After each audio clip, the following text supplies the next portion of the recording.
The year is 165 BCE.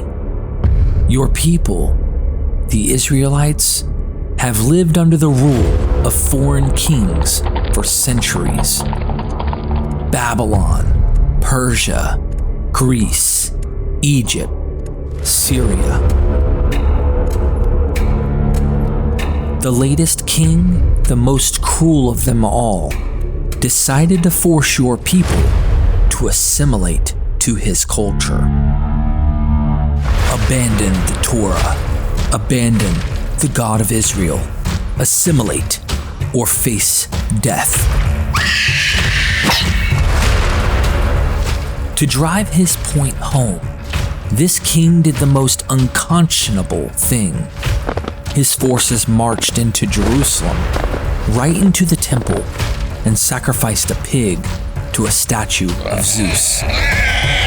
With the temple profaned and people fearfully assimilating, some of the priests vowed to fight back.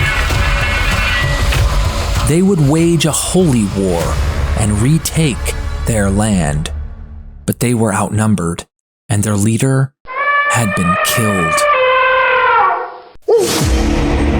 Your way of life is coming to an end. Could this be the end?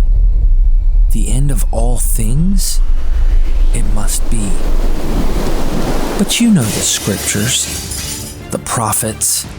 They talked about these events.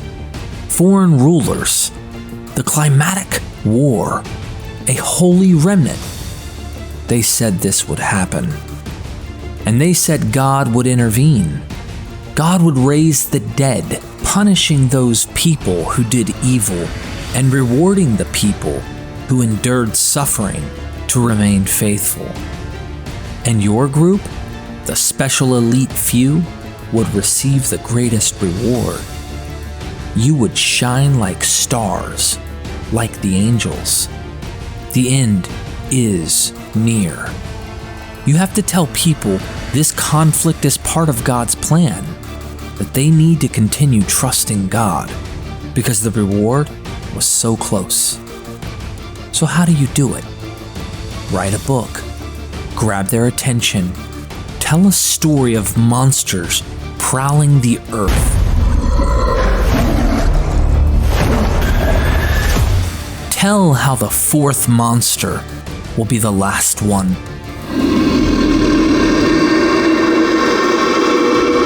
The worst of them all, seeking to destroy everything in its path. It had great iron teeth and was devouring, breaking in pieces and stomping what was left with its feet. It was different from all the beasts that preceded it, and it had 10 horns.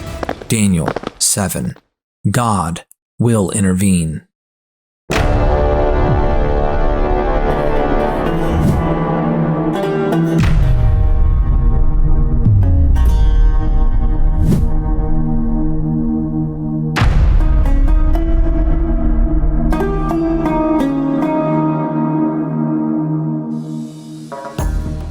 When the book of Daniel was written around the year 165 BCE, the author was living in the middle of an unfolding crisis, now called the Maccabean Revolt.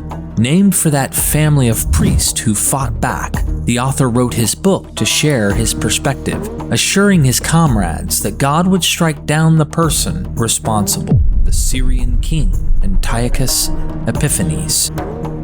That someone would believe something like this was not by itself unusual. The biblical prophets are full of predictions about God overthrowing kings and kingdoms. What helped the book of Daniel latch on to public imagination so quickly was the way the author chose to share his beliefs. He told colorful stories. He regaled his readers with tales about a Jewish sage living in a foreign land, illustrating how they were supposed to continue obeying the Torah even when their lives were threatened. Amid these stories, the author told his readers over and over, God is in control. God decides which kingdoms rise and which ones fall. He has a plan that guides the course of history. And now, this course was nearing its end. Antiochus would be the last foreign king to rule over Israel. His desecration of the temple had kicked off a countdown of 1,150 days. When this deadline arrived, evil would be defeated and the temple purified. Daniel encoded his predictions through animal symbolism, Aesop's fable for the end times. Quick update for everybody. MVP Courses just released another outstanding course called Myths Borrowed by the Old Testament with Assyriologist and Bible scholar Joshua Bowen. He has extensive knowledge of the languages and takes any student who signs up for the 7-lecture course into the various older myths like the Gilgamesh epic, the Enuma Elish, Adapa and the South Wind, Marduk and Tiamat, the Ugaritic pantheon with El, Asherah and their 70 children, and he shows you how even older Mesopotamian cultures borrowed and changed their earlier myths, like the Anzu myth informing the Enuma Elish. You won't want to miss this course, I promise you. Everyone can sign up and watch the lectures at your own pace. You will own the course for life. The course provides additional resources for your studies as well. Sign up today for Myths Borrowed by the Old Testament at www.mythvision.podcast.com/OT-myths. That's Old Testament-myths. And check out our other courses by world-class academics at www.mvp-courses.com. Now let's get back to the documentary. The Book of Daniel was not unique for these literary choices. While it is the only book like it found in the Hebrew Bible, Daniel is just one among many other books from a genre we call apocalypse. Apocalypses were usually fairly popular for several centuries in ancient Judaism, as well as early Christianity. Apocalypse means an unveiling, a disclosure, a revelation. Like any genre, apocalypses drew from a well of common tropes. The most popular one was for the author to pretend to be a person who had lived hundreds or thousands of years ago. This made his descriptions about events from his past look like ancient predictions about the future. That way, when the author began to write about whatever contemporary crisis was unfolding, such as the Maccabean revolt, his readers could safely trust he knew how the crisis would end. Daniel happens to be among the earliest of the Jewish apocalypses, and the book gained widespread acceptance as a legitimate prophecy throughout Judaism within only a few decades. But, like most other apocalypses, Daniel made the mistake of being too specific. The author names which kingdoms were involved in the countdown to the end times. He even specifies the exact number of days the end times would last before God stepped in to right all the wrongs. 1,150 days. In fact, when the original deadline passed with nothing to show for it, the author simply added a new deadline near the end of the book, 1,290 days. And when that one came and went, he added a third deadline, 1,335 days. When Antiochus Epiphanes died, though not at all like how the Book of Daniel said he would, and the revolt came to its natural conclusion, the author's predictions about the end of the world and the resurrection of the dead were left unable to be fulfilled. Someone looking in from the outside at this failed prophecy would naturally assume that anyone who once believed in Daniel's prophetic legitimacy would give up that belief. How could someone stay in a movement after its failure became obvious? This assumption, as rational as it may seem, underestimates the ability of the human mind to dodge, duck, dip, and dive around cognitive dissonance.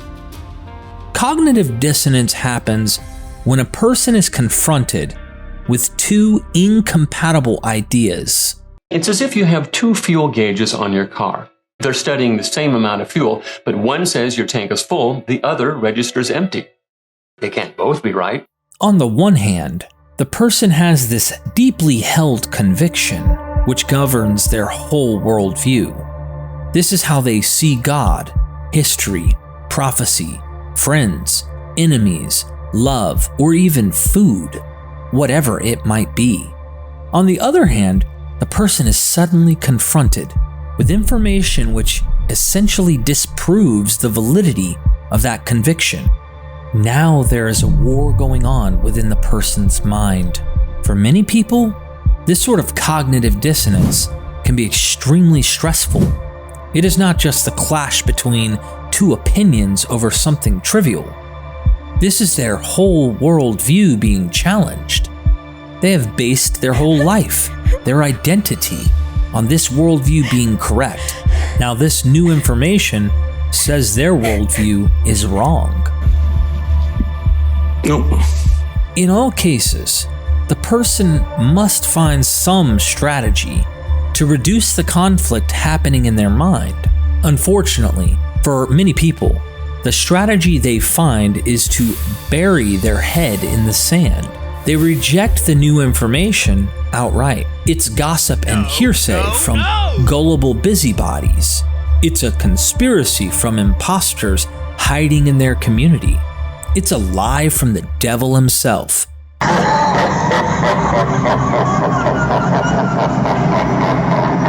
Intending to overthrow their faith in God, the person builds a wall around their worldview to protect it, occasionally modifying the wall, adding to it defenses. For instance, there's the argument from... No, that's garbage. When new challenges come along, they get rid of their cognitive dissonance by simply blocking out the information they don't like, no matter how valid it might be. Thanks to denial, I'm immortal. The book of Daniel can't be wrong. No. The error's not with that book of prophecy, but with how we're reading it. That's it. That's the problem. The book is fine. We've just misread it. Apocalyptic groups have demonstrated this approach to failed prophecy many times throughout history. Within the last 20 years, one example drew worldwide attention. In 2005, a radio evangelist named Harold Camping began predicting that Jesus would return to the earth on May 21st of the year 2011. 2,000 billboards proclaiming the day is coming, tomorrow.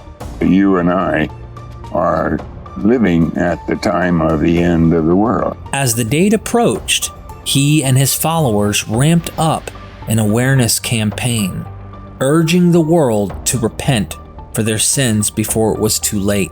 But Camping is certain he won't be available to talk about it tomorrow.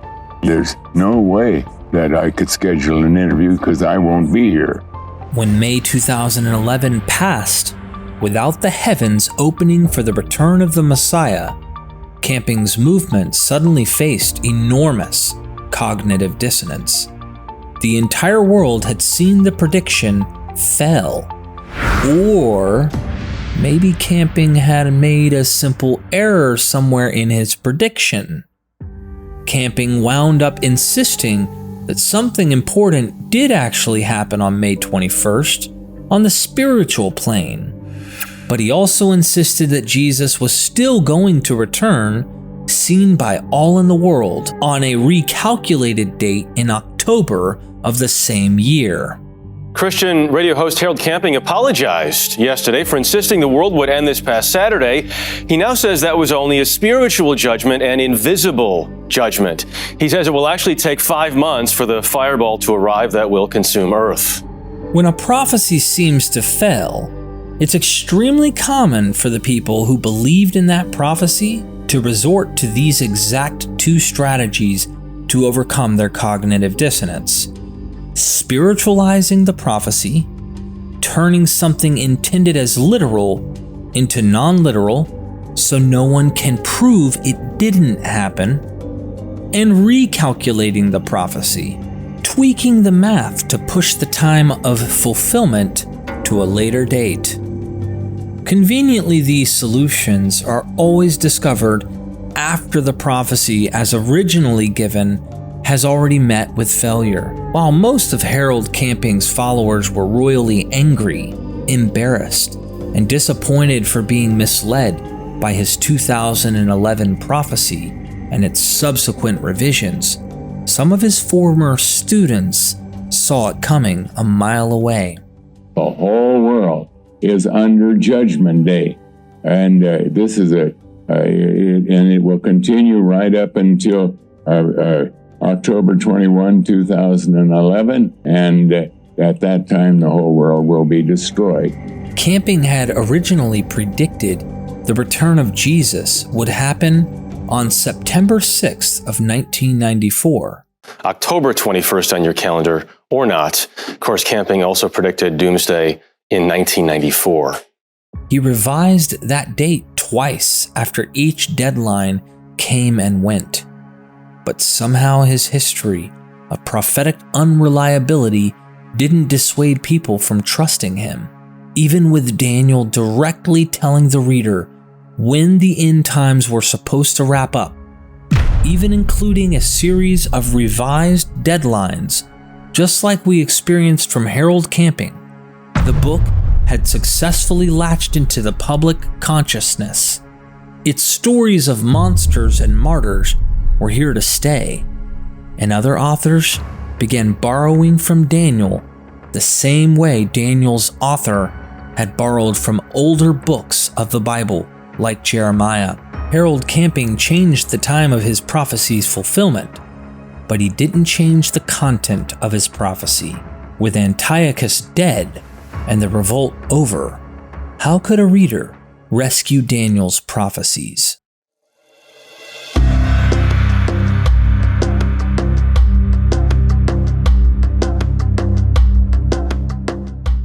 Antiochus Epiphanes had ruled over a Syrian offshoot of the Greek Empire established by Alexander the Great. Over the next few decades, that Syrian kingdom dwindled. To the west, the Roman Republic was growing in strength. They soon muscled their way in and took over the land of Israel. The Roman general Pompey, after conquering Jerusalem, actually entered the temple. While Pompey didn't loot the temple of its treasures, and he ensured it continued operations as usual, his entry into the holy building was a huge middle finger to the Jews. Eventually, the Roman Republic transformed into an empire. So this is how liberty dies.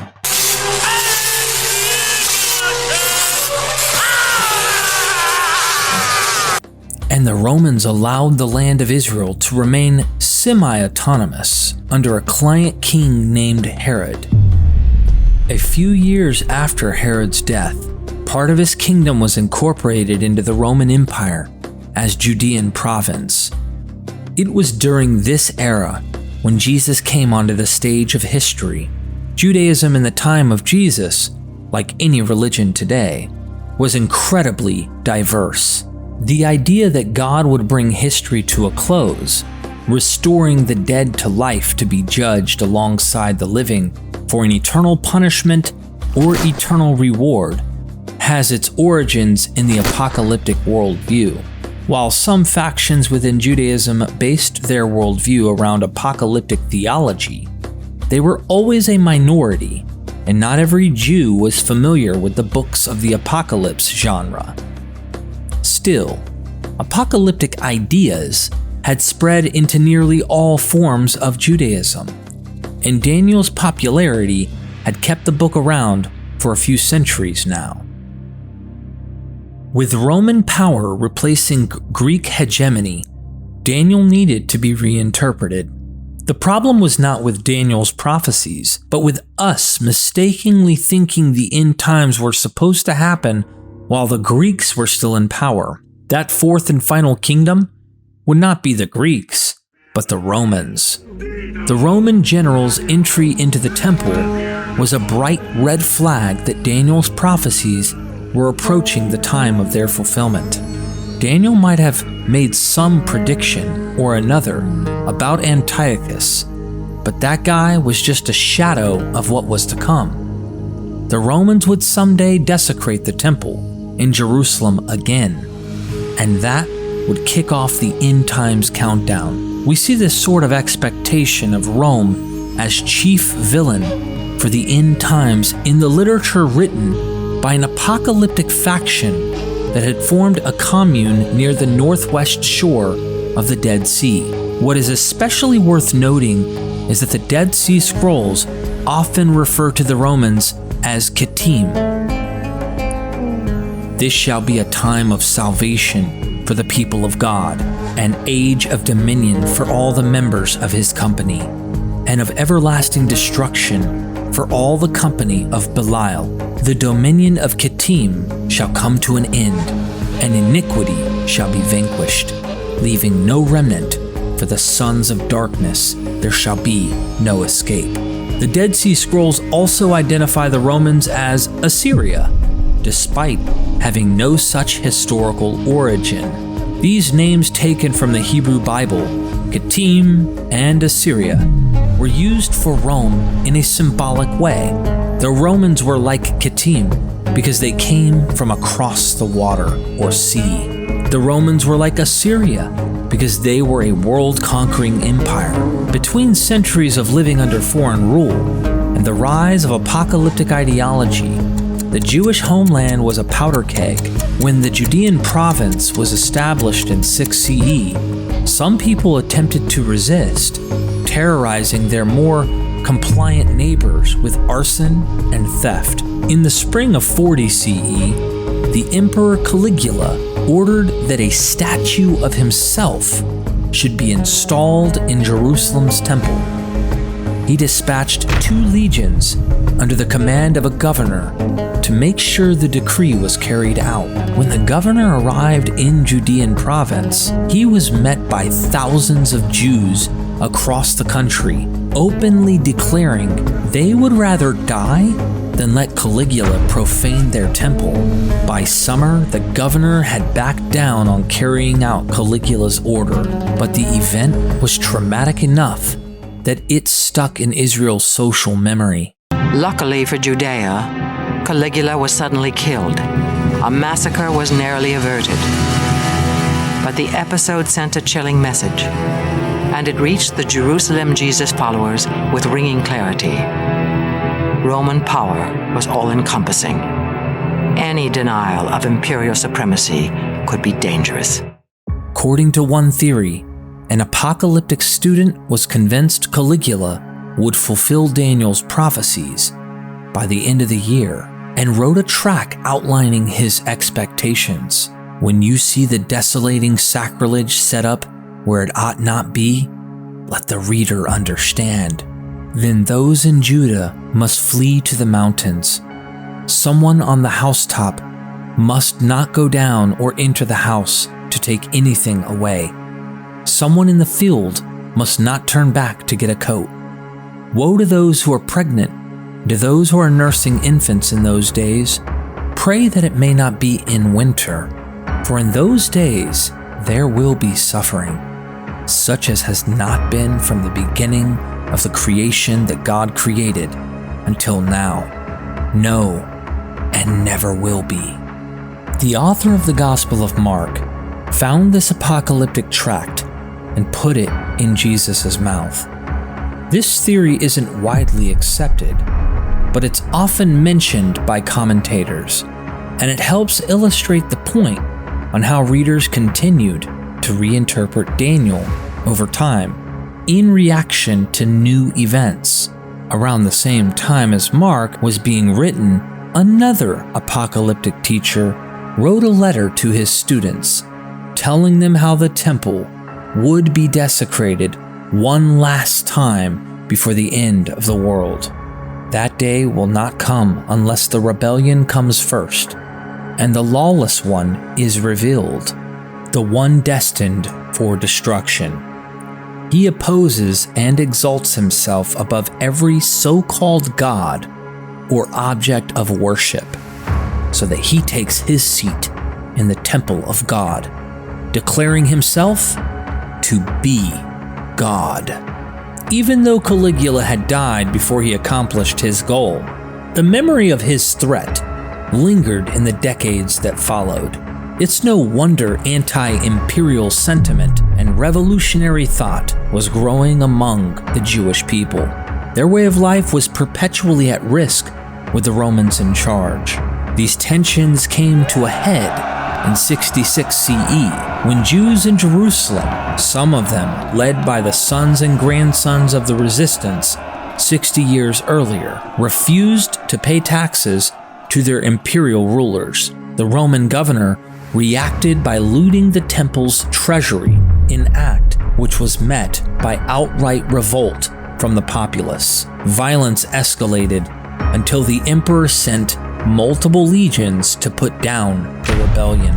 Jerusalem was surrounded by armies, and the temple was converted into a fortress for resistance leaders. Then it happened. Something Daniel had not anticipated. After 3.5 years of war and 5 months of laying siege to Jerusalem, the Romans broke through the city's final defenses. They burned the city down. The temple was not desecrated. It was destroyed entirely. And the wheel of history continued to turn.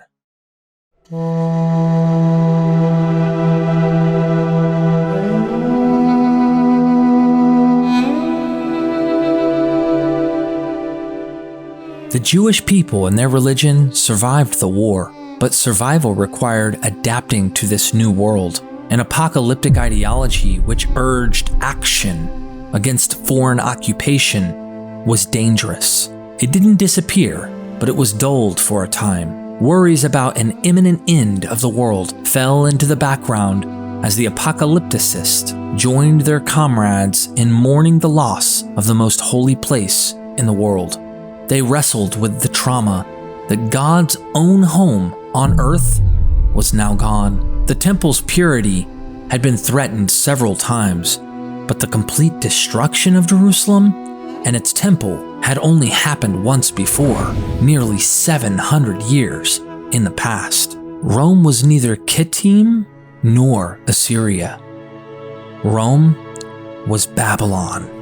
The destruction of a temple for a god was widely understood across ancient cultures beyond literal terms. It was not just the earthly demolition of a building, it was an indication that the god who once resided there had decided to abandon his worshippers. A god permitting the destruction of his house was a sign that the god had given his favor to the destroyers. This was the temple of the chosen people. Had their god abandoned them? Could this be the end of their way of life? Of their world? When the end had come more than 2 centuries earlier, an imaginative thinker connected the dots found across the Hebrew Bible to explain how recent events were a part of God's plan. The author of Daniel overcame the war in his mind by reinterpreting the books of Jeremiah and other prophets. He spiritualized this prophecy, recalculated that one. He gave his new ideas to his peers in the shape of an allegorical myth. Wild animals prowling the earth. The lone human, once their prey, was rewarded for his suffering. We mentioned earlier that the most common trope of the apocalypse genre was for the author to pretend to be someone living in the distant past. Another frequent device in the genre was to encode predictions about contemporary events through symbolism. Daniel did this with his scenes of wild animals, a series of foreign kingdoms which held power over the Jewish people, were personified by a lion, a bear, a leopard, and a fourth, indescribably terrible monster. But Daniel didn't pull these animals from thin air. He was probably inspired by a specific source which mentioned them, such as Hosea. So I will become like a lion to them, Like a leopard, I will lurk beside the way. I will fall upon them like a bear robbed of her cubs, and will tear open the covering of their heart. There I will devour them like a lion, as a wild animal would mangle them. Hosea 13. The author might have expected his readers to recognize where he got his idea from. He was speaking their language, a symbolic language which evolved of their scriptures and culture. So when Daniel elaborates that the fourth monster has 10 horns, both the number 10 and the image of a horn were already familiar to his audience, as having metaphoric use in the Hebrew Bible. The number 10 could mean many in a completionist sense, while a horn often represented strength. To say the fourth beast had 10 horns was one way of showing his readers that the last of the foreign kingdoms had far more power over the world than any kingdom which had come before it. The symbolism in Daniel didn't catch his readers' attention just because it was provocative and surreal, but because it was recognizable. Symbolism is only as valuable as it is intelligible to the target audience. And worth mentioning is that the Hebrew Bible was not the only source of these kinds of symbols. Any image, any myth, any story could be borrowed by the author if he expected his readers would recognize its meaning. This is the way all the ancient apocalypses need to be approached. They weren't high on mushrooms. They weren't tripping on rotten fruit. They were carefully articulate authors, but neither were they slavishly reproducing older ideas. They were reimagining them for a new context, and the destruction of Jerusalem and its temple in 70 CE gave a new context like nothing else in 7 centuries. Some 30 years later, a trio of apocalypses were produced by different authors. These writers put pen to paper as a way to process the trauma of that catastrophic event just a few decades earlier. The authors may have witnessed the destruction with their own eyes. Today, these 3 books are known by the titles Revelation of John, 4th Ezra, and 2nd Baruch. The author of Daniel expected his readers to know his symbolism based on famous prophecies in Jeremiah, obscure verses in Hosea, and popular stories not even found in the Hebrew Bible. These 3 new apocalypses worked the same way. Each author was reimagining Daniel for a new context.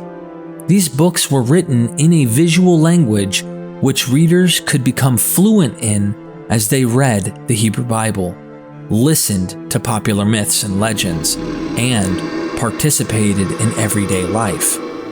In other words, these books were constructed out of memes.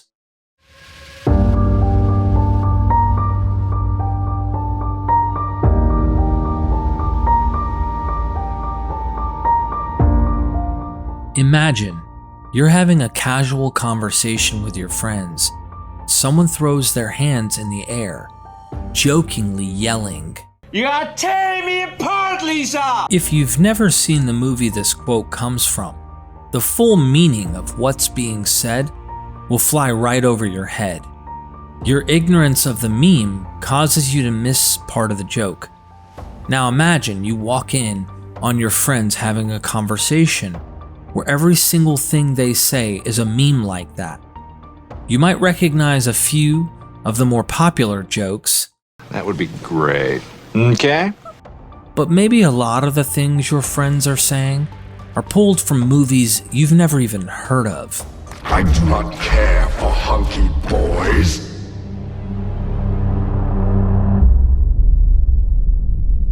Or do I? You might find what they're saying funny, but you know you're missing something.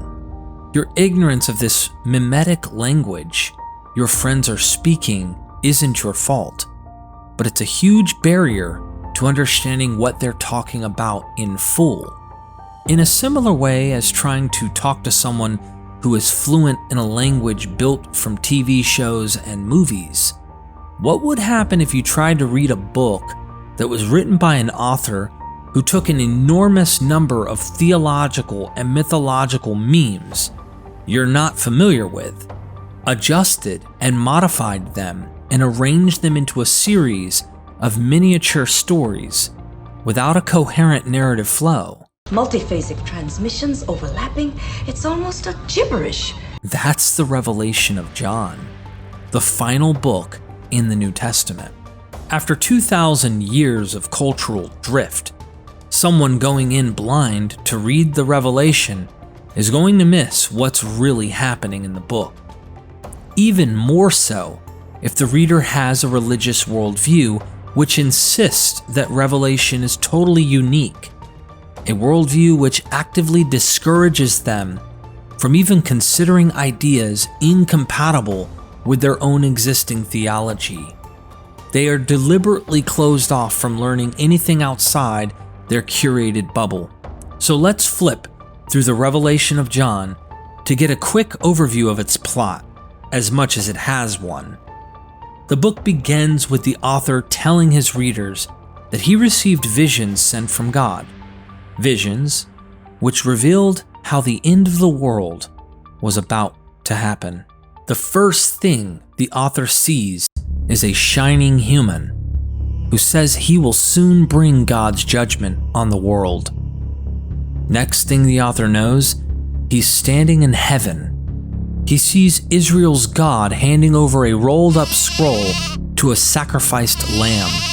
The lamb opens the scroll, which unleashes war, famine, plague, earthquakes, and cosmic darkness. Human sacrifice, dogs and cats living together, mass hysteria. God sends out angels with trumpets and bowls of incense. For each angel that plays his trumpet or spills his bowl, a new plague hits the earth. Water turns into blood, locusts swarm the land, hell and fire fall from the sky. Then, the author's visions go a different direction. He sees God protecting a pregnant woman from a horrible, seven-headed dragon chasing her, vomiting floodwaters. The woman is taken to a secret place, and her newborn son is hidden by God so the dragon can't eat him. The dragon, furious that the woman and her son have escaped harm, gives power to a monster which crawls out of the sea. Like the dragon, the monster has 7 heads, one of which is killed with a sword, but comes back to life. Next to this feral animal, the author sees a second monster, this one climbing out of the earth instead of the ocean. The second monster forces the world to worship the first monster like a god. It performs miracles to prove their power and threatens dissidents with death. And riding on top of the monster's 7 heads is a prostitute, sleeping her way through the rulers of the world. When the monster's dead head comes back to life, it will turn all those kings against the prostitute, violently killing her. With the wild animal now in charge of the whole world, the sky suddenly cracks open. The newborn son returns, now a warrior king. He wipes out his enemies with a sword dangling from his mouth. The 2 monsters are thrown into an ocean of fire, and the dragon is chained up and imprisoned in a pit. The warrior king takes his throne, ruling over the earth. After 1,000 years, God decides the time for a final judgment has arrived. He raises the dead and creates a new cosmic order. The dragon and all sinners are dumped into the same eternal fire with the 2 monsters, while the righteous live in a city of paradise forever. Striking story. The Revelation of John reads like a fever dream, and even a lot of Christians don't know what to do with it. On the one hand, a lot of them wish it just weren't in the Bible. They're put off by the violence, and the imagery confuses them, so they mostly ignore the book. On the other hand, there are a lot of Christians who obsess over it. They do their best to understand what they're looking at, but because this happens under the pretense of belonging to the one true religion, debates over the revelation regularly devolve into interpreters condemning each other for arriving at different interpretations. For example, take the two perspectives on Revelation called futurism and preterism. These two just might be the most popular interpretations of Revelation among American Protestant fundamentalists. What many futurists and preterists don't realize they have in common is that they're all struggling with the exact same type of cognitive dissonance we described earlier. The Revelation of John says that its predictions must soon happen because the time is near. But no one in the ancient world seems to remember all water on the planet turning into blood. The revelation of John's prophecies seem to have failed. But that can't be right. It's divinely inspired. It's in the Holy Bible. Spiritualizing a failed prophecy to protect it from itself is one of the most common ways of resolving this sort of cognitive dissonance. And both futurist and preterist resort to this strategy. Futurists insist Revelation is still waiting to be fulfilled in a more or less literal way, which requires spiritualizing those deadlines given by the author.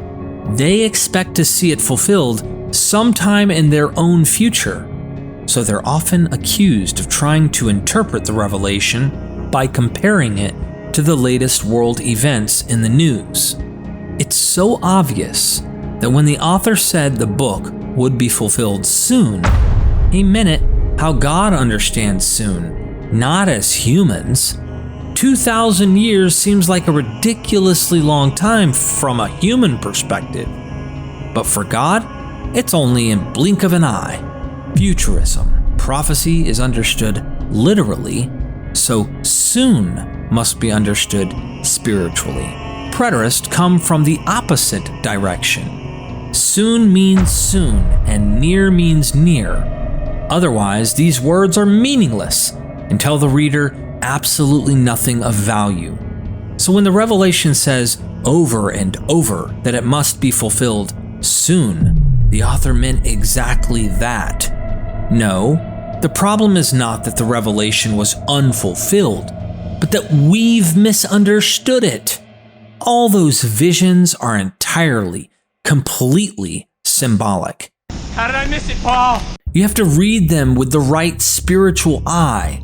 Then you will see how they were fulfilled right after the book was written, way back in the 1st century. Preterism. Soon is understood literally, so the prophecy must be understood spiritually.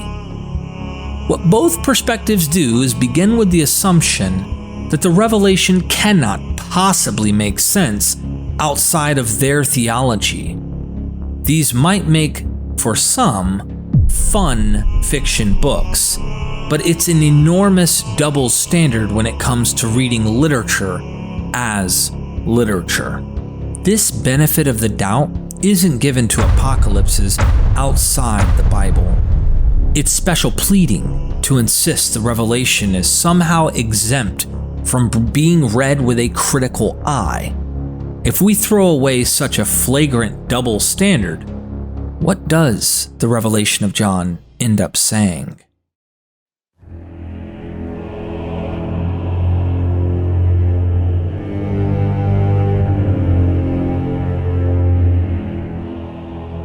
When the Revelation shows a lamb opening a scroll to unleash chaos on the world, the author was drawing from a well of stock disasters found across ancient literature. Apocalypses would infodump lists of these generic disasters. The goal wasn't to predict a nightmarish hellscape that would come thousands of years in the future, but to describe the author's present time as being so bad, it must mean the end of the world was near. Society is falling apart right now. So when you see these things happening, you'll know the end has come. There shall be chaos also in many places. Fire shall often break out. The wild animals shall roam beyond their haunts, and menstruous women shall bring forth monsters. Salt water shall be found in the sweet, and all friends shall conquer one another. When the author runs through his list of plagues, from the trumpets and incense bowls, his most obvious source of inspiration is the book of Exodus. But because the author's visual language is so heavily based on the Hebrew Bible, he's able to put his own spin on these plagues, peppering them with images lifted from books other than just Exodus. For example, he sees a plague of locusts, but the Revelation's locusts are horrifying monsters. They look like war horses and have lions' teeth and long hair like women and wear golden crowns. One of the most popular futurist teachers from the 20th century was Hal Lindsey. His book, The Late Great Planet Earth, was one of the best-selling books in 1970s America, possibly the best-selling book of that decade. When most of the predictions in Lindsey's book became obsolete by the 1990s, he wrote a follow-up titled Apocalypse Code, updating his predictions for a new era.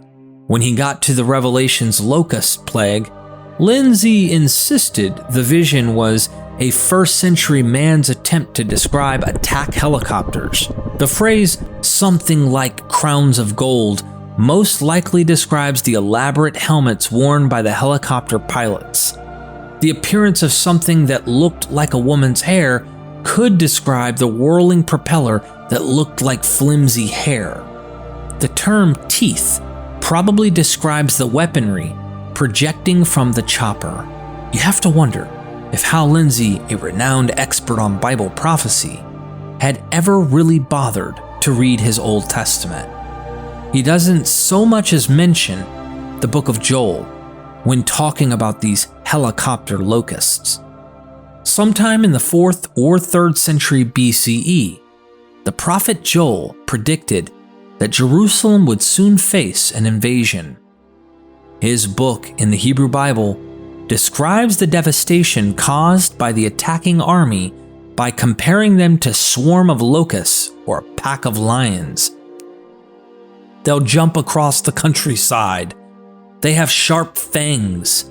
In context, it's obvious Joel was using hyperbole. Centuries later, the author of Revelation threw the book of Joel into a blender.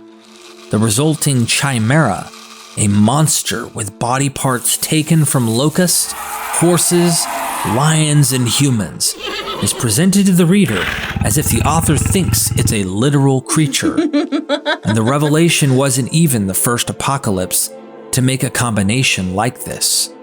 His hair was spread out like that of lionesses. His teeth were outside his mouth like a bear. His hair was spread out like woman's. His body was like the serpent's when he wished to swallow me. The Revelation of John was doing what other apocalypses were doing. The author wasn't writing something incomprehensibly unique. But because the book isn't unique, that makes it easier for us to follow the author's creative process. The trumpet and incense bowl plagues aren't terribly interesting once they've been deconstructed.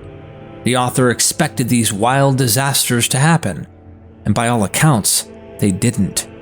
So let's skip over to the real draw of the Revelation: the dragon, the two monsters, the prostitute, and the 1,000-year rule of the warrior king. What both futurist and preterist agree on is that the evil characters are at least somewhat symbolic, representing the people in charge of the world during the end times, while the warrior king is literally the Messiah. Futurists don't leave us a lot to say because they're still waiting for the prophecy to be fulfilled. But preterists claim they can point to specific events in the past as having fulfilled the revelation. Where do they place it?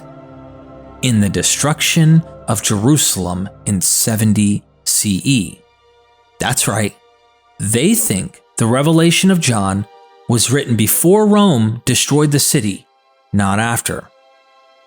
In their system of theology, the end of the world predicted by the revelation of John, by Jesus in the Gospels, by the book of Daniel, and every other book of the Bible, was a spiritual end that manifested through historical events. It was the end of Torah requirements, the end of animal sacrifices, the end of temple operations, the end of the Levite priesthood. When Jerusalem was destroyed in 70 CE, Jews wrestled with the question of whether God had abandoned them, and the preterist answer to that question is an emphatic yes. And why would God do this? The Jewish community, represented by Jerusalem and its religious leaders, had rejected Jesus as the Messiah. So God sent the Romans to punish them. Preterists find theological and biblical justification for their perspective.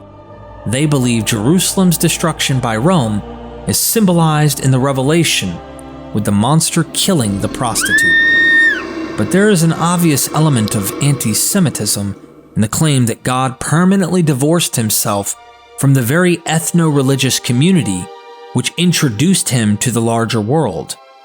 Unfortunately, criticism of the Jewish people is hardly rare in the New Testament, which has led to so many Christians overlooking just how much of a problem this sort of theology really is.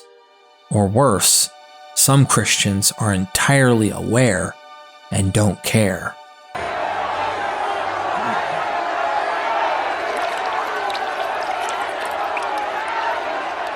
Antun tehelon di bain mitzlaveh. Avudulech Antun. Anazaku min dama dianasham. Let's back up.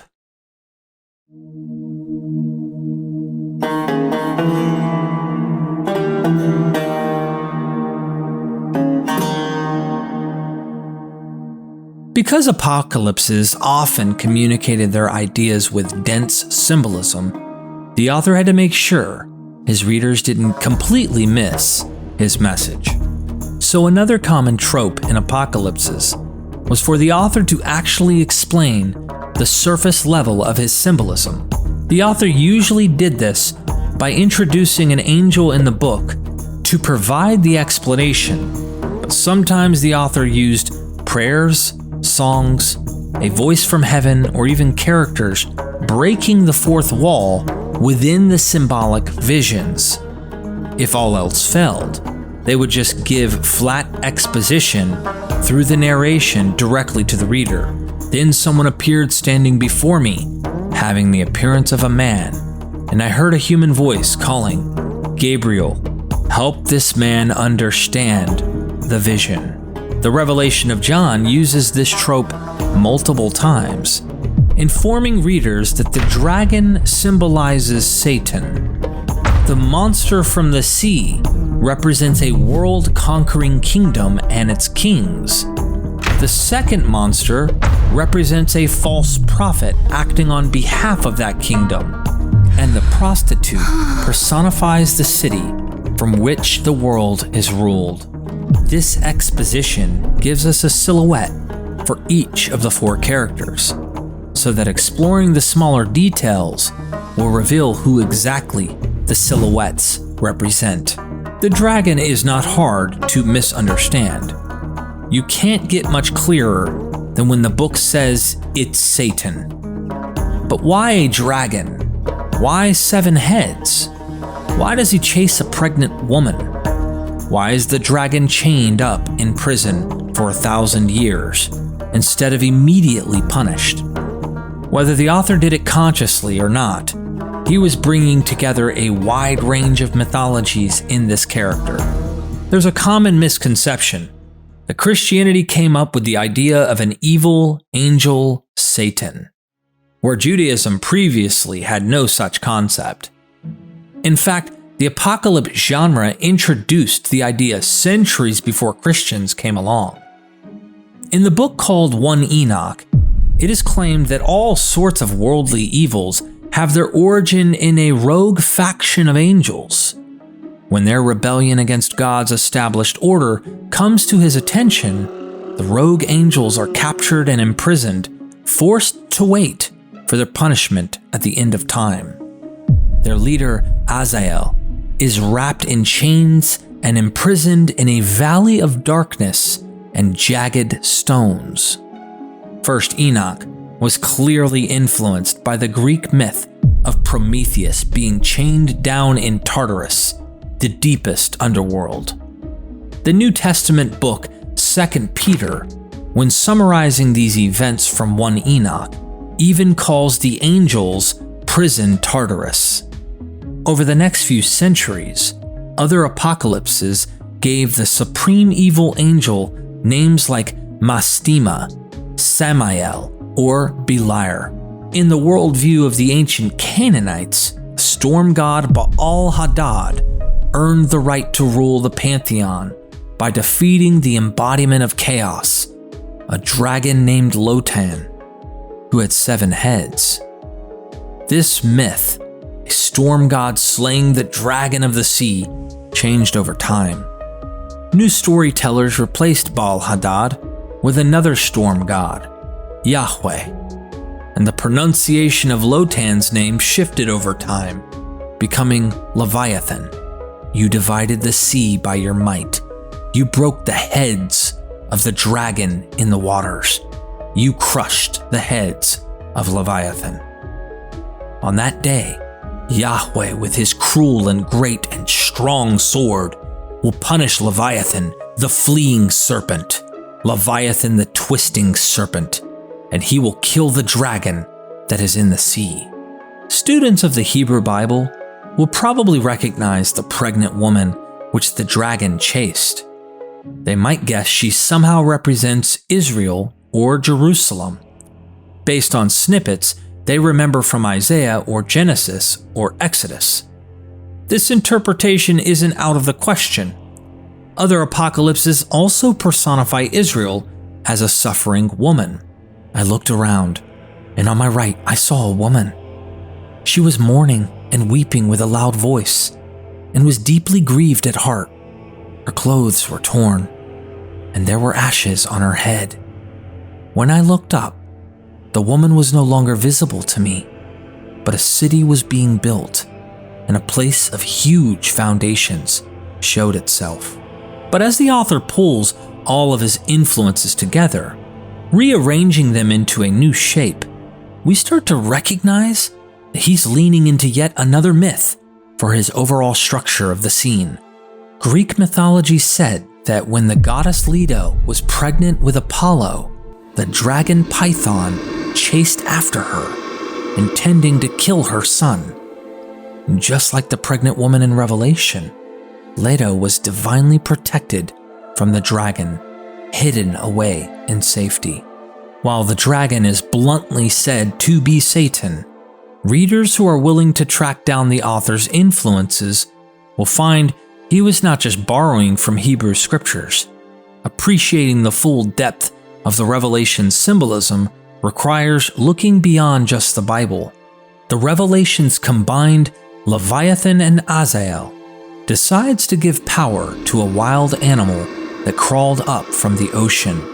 It's obvious this monster is a reimagined version of the fourth beast from the book of Daniel. But Daniel's fourth monster could no longer be identified as a Greek kingdom. It didn't exist anymore. So what world power came after the Greeks? For the book of Daniel to remain true, interpretations had to be updated to make sense with the latest historical events. The revelation wasn't alone in trying to reshape Daniel according for a new context. Those two contemporary apocalypses, 2nd Baruch and 4th Ezra, were doing the same thing. After that, a fourth kingdom arises, whose power is harsher and more evil than those which were before it. In the Revelation, the monster has 7 heads, resembling its satanic patron, giving the reader a sort of double Leviathan, except the monster's heads aren't just a remnant of an ancient Canaanite myth. In 4th Ezra, an angel explains that the monster's heads represent the rulers of the final kingdom, during which time the Messiah will arrive. I saw rising from the sea an eagle that had 12 feathered wings and 3 heads. I saw it spread its wings over the whole earth. The eagle that you saw coming up from the sea is the 4th kingdom that appeared in a vision to your brother Daniel. And 12 kings shall reign in it, one after another. But the second that is to reign shall hold sway for a longer time than any of the other 12. As for your seeing 3 heads, this is the interpretation. In its last days, the Most High will raise up 3 kings. These details about the beast and its 7 heads are the biggest clues to the reader what the revelation of John is really getting at. Amid all the swirling visions of angels and plagues, this is where his message is heading. A showdown between God's kingdom and the Roman Empire. Messiah versus Emperor. But which emperor did the author expect would be the last?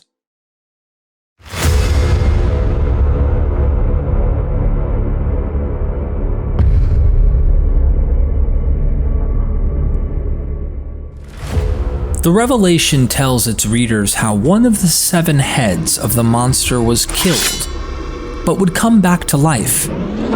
An emperor will die, but will be resurrected.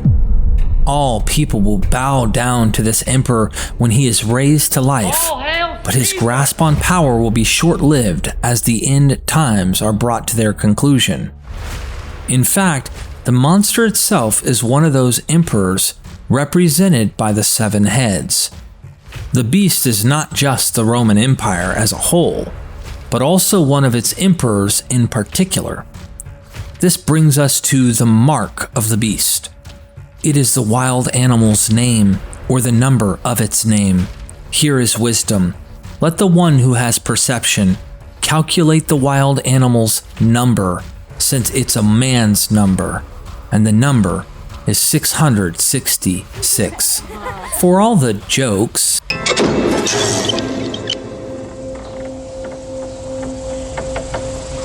and paranoia, the time has come. Execute Order 66. This number has been wildly misunderstood, not just in pop culture, but even in so-called prophecy experts. In some ancient languages, such as Hebrew and Greek, which the Bible is written in, the letters of the alphabet were also used as numbers. Names, words, even whole sentences could be turned into a number by tallying up the value of each letter and adding them together.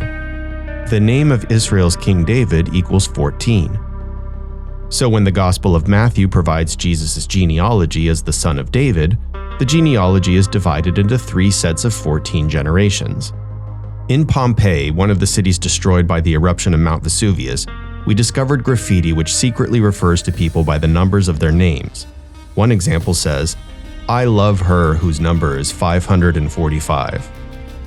A popular riddle in the late 1st century was that the name Nero equaled 1005 when spelled with Greek letters, Neron, which just so happened to be the same number as the sentence killed his own mother, Idian mitera pektine. Take a guess what the Roman Emperor Nero was infamous for having done. He killed his mother. Because symbolism was such a common trope in apocalypses, it was only natural that some of them would play with these number codes. The Sibylline Oracles predicted that the city of Rome would be destroyed after 948 years, just falling short of a full millennium of power. Because when the name Rome is spelled with Greek letters, Romi, it equals 948. The Sibylline Oracles also repeatedly identified Roman emperors by the number of the first letter of each of their names. 3rd Baruch claimed that 409,000 giants died in Noah's flood. Because when the Greek word for flood, kataklysmos, is spelled with Hebrew letters, it equals 409. The mark of the beast is primarily the name of the monster and only secondarily the mark of the number of its name. The meaning of the number must be calculated because, as the author tells us, the number belongs to a man. He tells his readers that if they're wise enough, they can decipher the name behind the number. In other words, 666 is a number code for the name of that man, the emperor, who is the beast, who died and would come back to life. While he was writing the Revelation, the author was playing around with number codes, trying to find something he could use to identify this emperor.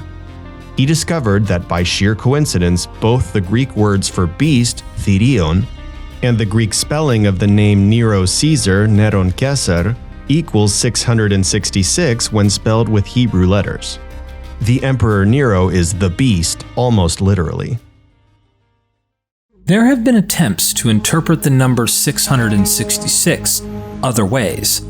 Some take it as a reference to an obscure part of the Hebrew Bible, which says 666 talents of gold was one of King Solomon's annual sources of income.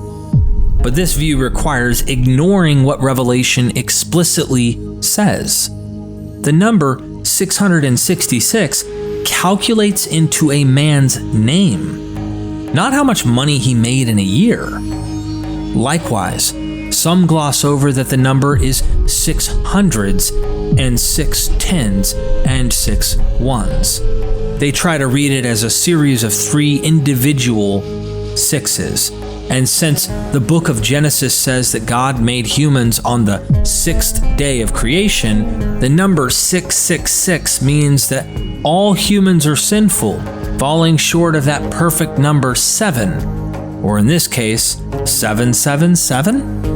It's hard to see how such a generic interpretation of the number 666 could require the careful wisdom the author tells his readers they will need. It's true that throughout history, Christians could never really agree what the mark of the beast was. But this is true for the whole book. In fact, for its first few centuries, many Christians thought the Revelation of John was a forgery written by a heretic named Cerinthus. It can fairly be said the book almost didn't make it into the New Testament canon. For those who thought the book was authentic, only a rare handful of people thought it talked about Nero. Today, a few scholars such as G.K. Bill point to this rarity as a reason to reject identifying 666 as a coded reference to Nero. They claim that the required spelling of Nero's name in Hebrew is more or less a recent invention to make him fit. When the exact spelling turned up in an ancient Aramaic document, such scholars have to strain against the cumulative weight of the evidence. They even argue that because many wild theories have tried to attach 666 to just about any major political or religious figure in history, from Adolf Hitler to Ronald Reagan to Barack Obama, it somehow means the number isn't a code for anyone's name at all. You'll never find out. The Revelation's description of the mark of the beast is nearly a textbook definition of those number codes. Contemporary apocalypses don't universally agree who would be the grand villain of the end times. But those books which attempt to reveal his identity agree it would be a specific Roman emperor. And they tell us which emperor they had in mind with detailed biographical clues, including easily crackable number codes.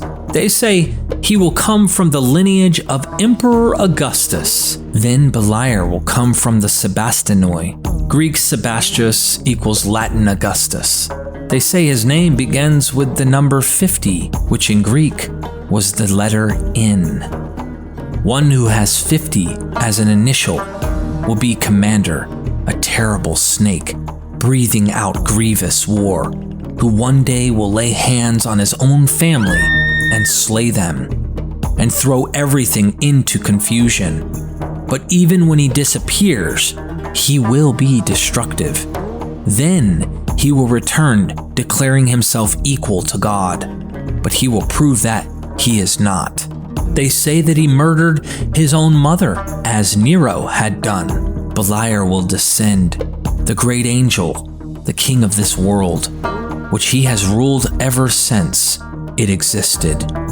He will descend from his firmament in the form of a man, a king of iniquity, a murderer of his mother. Some ancient copies of the Revelation say the number is 616. Why? An early reader appears to have understood 666 was the number of the Greek version of the emperor's name, Neron, but deliberately changed it for the benefit of their local community, who knew the emperor by the Latin form of his name, Nero, without the extra N. 666 drops by 50 to become 616. The idea that the final ruler of the world would be a satanically empowered Roman emperor, specifically an emperor who had died and would one day return to life and seize power through conquest, is not unique to the revelation of John. A man who is a matricide will immediately seize the one because of whom he himself perished. There's really only one candidate who fits all of the criteria in Revelation and was known to the author and his original audience. The author of Revelation, like some of his peers, believed the dead Emperor Nero would soon be revealed to the world alive. He had ruled, was now dead, but would return to life so he could retake his empire and force the whole world to worship him. Revelation says this worship would be enforced by a second beast, this one crawling out of the earth instead of the sea, distinguishing the two monsters as coming from the sea and the earth might imply a literal origin for what they symbolize. If the Roman Empire came from across the Mediterranean Sea, maybe the second beast was something more local for the author, unlike most other apocalypses, which were written in or about the Jewish homeland. The Revelation places itself in Roman Asia, which is modern-day Turkey. If the second monster was local for the author, we need to identify it with some entity which existed in Roman Asia, contemporary to the author and his readers. While it's possible the author meant for the geographical origin of the two monsters to be taken literally, it's more likely he wanted to show the oceanic Leviathan joined by his earthly counterpart, Behemoth. These two monsters show up together in the book of Job, and ancient teachers thought they would have some role during the end times. And Behemoth will reveal itself from its place, and Leviathan will come from the sea, the two great monsters which I created on the fifth day of creation, and which I have kept until that time. And they will be nourishment for all who are left. Where Apocalypse is like the Ascension of Isaiah or the Sibylline Oracles said Nero would perform supernatural acts to help trick the world into worshiping him as he ruled like a god, the gathering together is near when some deceivers in place of prophets approach. Speaking on earth, Beliar also will come and will do many signs for men. The Revelation of John splits these details across two monsters. The false prophet Behemoth performs dark miracles as it forces the world to worship the kingly Leviathan. The author probably had in mind the imperial cult and its priests, Roman authorities who presided over the state religion, which included worship of the emperors. The Revelation says that when the beast is restored to life and seizes control over the world, he will turn his anger against the prostitute, whom the author names Babylon. For any Jew living after 70 CE, Babylon could be used as a code name for only one city, Rome, the capital city for which the empire was named. Rome was given this code name because the Roman and Babylonian empires uniquely shared in common what they had destroyed, Jerusalem and its temple. When the Apocalypse for Ezra was written near the end of the 1st century CE, around the same time as the Revelation, its author said he was writing some 30 years after Babylon, i.e. Rome, had destroyed Jerusalem. 2nd Baruch does the same, also using Babylon as a cipher for Rome. The Sibylline Oracles directly mention Rome by name when calling it Babylon. The New Testament book 1 Peter, a letter forged in the apostle's name, implies it was written in Babylon, connecting it to the early Christian belief that Peter moved to Rome in his later years and died there. Against this, some people reading the book, especially preterist Christians, think Babylon refers to Jerusalem. When the beast destroys Babylon, they read this as a description of the Roman Empire destroying Jerusalem in 70 CE. After all, Revelation's description of the prostitute's murder by the seven-headed beast is obviously inspired by Ezekiel 16, where Jerusalem is portrayed as God's adulterous wife. But remember, Revelation lifting ideas from other sources doesn't mean the author was regurgitating those sources.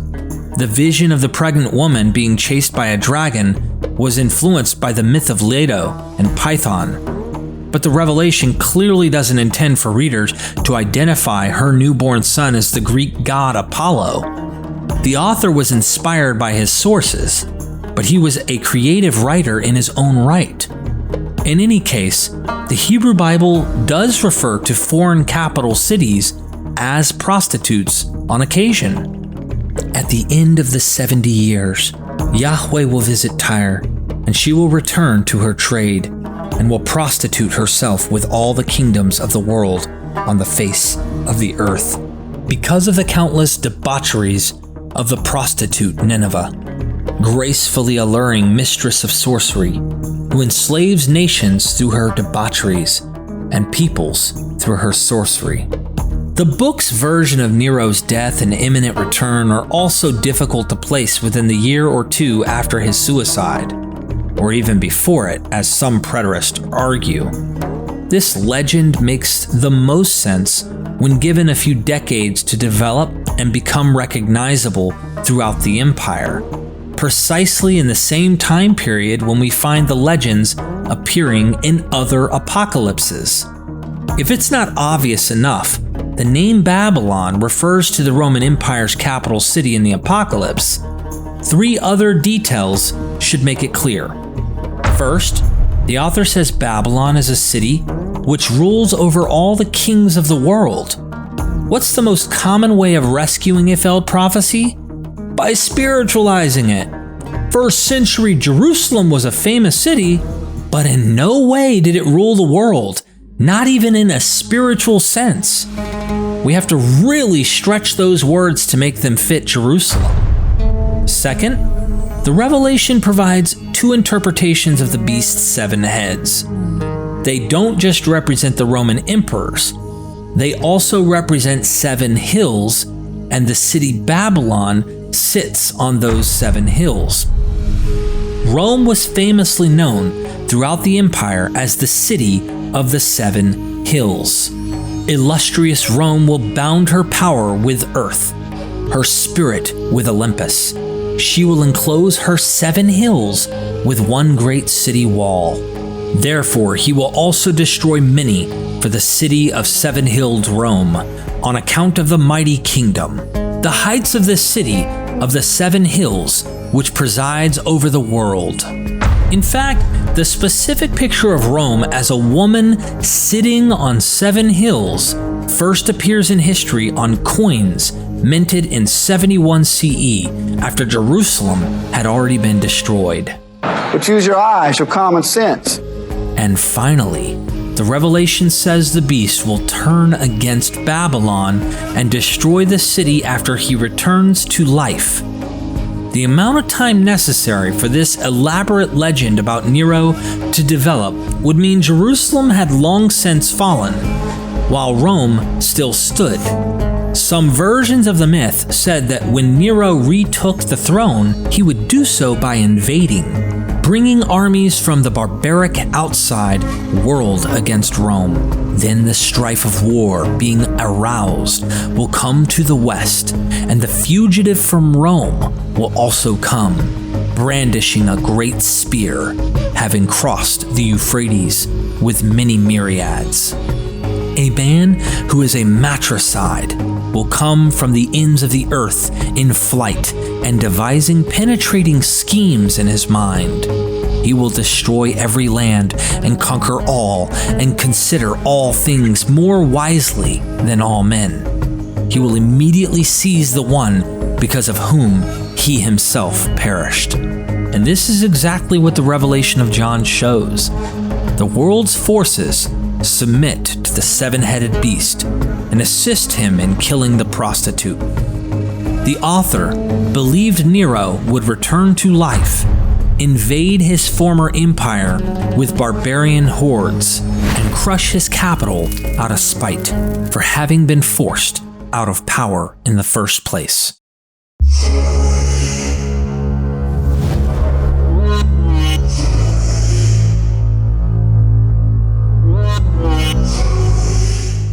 At this point, all that's left is the arrival of the Messiah to face off with the world ruler and armies. Battle between good and evil, to the death! The shape of this final scene in the revelation of John, the defeat of the Roman Empire, the formation of the Messiah's kingdom, and the final judgment is almost identical to what we find in 4 Ezra and 2 Baruch, and has broad similarities to the expectations of other Jewish and Christian apocalyptic thinkers. The Messiah is revealed from his secret hideaway, sometimes followed by an army of angels or holy Israelites. For my son the Messiah shall be revealed with those who are with him. And it will happen when everything that should come to pass in those parts has been accomplished, that the Messiah will begin to be revealed. And then I will sound the trumpet out of the air, and I will send my chosen one, having in him one measure of all my power, and he will summon my people. The Messiah will conquer the world's armies. He, my son, will reprove the assembled nations for their ungodliness, and will reproach them, and will destroy them without effort. When the nations are moved and the time of the Messiah comes, he will call all nations, and some of them he will spare, and some of them he will kill, and will drag Beliar and his armies also into Gehenna. He'll defeat the final emperor with the power of his spoken word, sometimes symbolized as a sword or fire coming from his mouth. Whenever his voice issued from his mouth, all who heard his voice melted as wax melts when it feels the fire. And my Messiah will convict him of all his wicked deeds, and afterwards he will kill him. And then the lawless one will be revealed, whom the Lord Jesus will destroy with the breath of his mouth, annihilating him by the manifestation of his coming. God's kingdom will rule over the whole world, with the Messiah sitting on the throne as God's regent. The Messiah will rule for decades, maybe even centuries or millennia. For my son the Messiah shall be revealed with those who are with him, and those who remain shall rejoice for 400 years. After those years my son the Messiah shall die, and his dominion will last forever until the world of corruption has ended. Avimi, son of Rabbi Abuhu, taught, the Messianic era for the Jewish people will last 7,000 years. After the Messiah's rule comes to an end, God will make the world like new. The dead will come back to life, and God will command sinners to be tortured in fire. But the righteous will be rewarded with eternal paradise. The pit of torment shall appear, and opposite it shall be the place of rest, and the furnace of Gehenna shall be disclosed, and opposite it the garden of delight. The shape of those who now act wickedly will be made more evil than it is now, so that they shall suffer torment. Also, as for the glory of those who prove to be righteous, The shape of their face will be changed into the light of their beauty, so that they may acquire and receive the undying world which is promised to them. Early Christianity was originally an apocalyptic, messianic faction within Judaism. They were waiting for an explosion of catastrophes and violence across the world.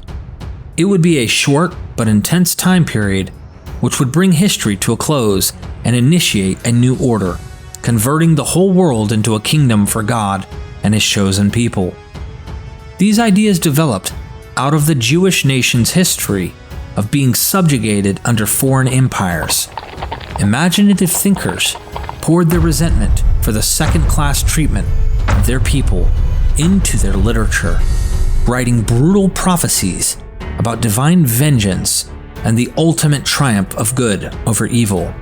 But under the surface of those books was a centuries-long attempt to correct the unfulfilled predictions of each generation which came before. Every major historical development was an obstacle to accepting the legitimacy of those ancient prophecies. Jeremiah, claiming God had decreed Babylon would rule the Jews for 70 years, had failed. A few centuries later, Daniel came along and tried to update Jeremiah's prophecy, but the end result was that Daniel's own prophecy failed as well. And a few centuries after that, books like 4th Ezra, 2nd Baruch, and the Revelation of John attempted to do the same for Daniel. 4th Ezra failed in this attempt. So did 2nd Baruch. Why should we assume the Revelation succeeded before we even read it?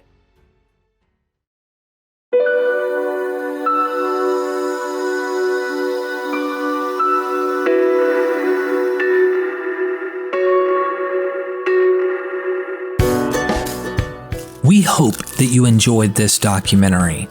I hope it made an easy to understand picture of how Jews continued to use prophecy, kicking the failed prophecy down the road, trying to fulfill it again, believing God would come in and vindicate them in their unjust situation, and helping you to identify in this coded symbolic language of Revelation that we are dealing with Rome and Jerusalem in the context.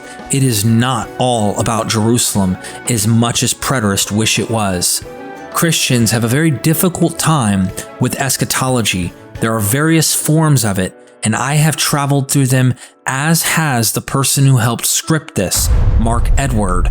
We have seen what Christians have attempted to do to make sense of the Bible and how the end is supposed to make sense in their minds. At the end of the day, we, along with the critical scholars, think that it failed and it didn't happen. I hope you liked this video. Subscribe to the channel. Consider joining our family by becoming a YouTube member and join our Patreon. We can use your support to keep producing these valuable videos. I'm also planning on doing monthly hangouts on Zoom with those who help support us on Patreon. Also, if you want to take your education further, we have courses by the best scholars in the world on mvp-courses.com. Go and expand your mind, deepen your understanding, become a mini expert in these areas that the scholars are teaching on the website. The links are in the description. I hope to see you there. Share this with all of the prophecy pundits that are out there, and let us know what you think in the comments section. Thank you. And never forget, we are MythVision.